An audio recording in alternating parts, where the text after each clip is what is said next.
how to fix Discord headset mic not working.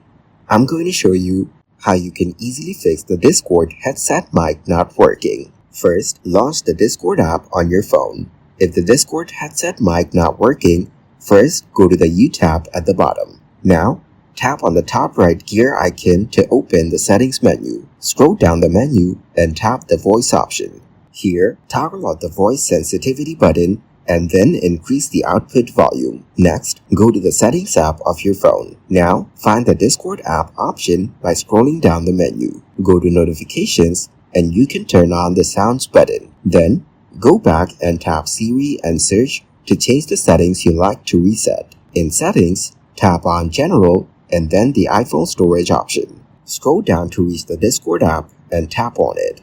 Next, hit the offload app button and it will delete the app from your phone. Reinstalling the app can fix this issue. Go to the App Store and search for Discord. Now, download the latest version of the app to avoid bugs on Discord.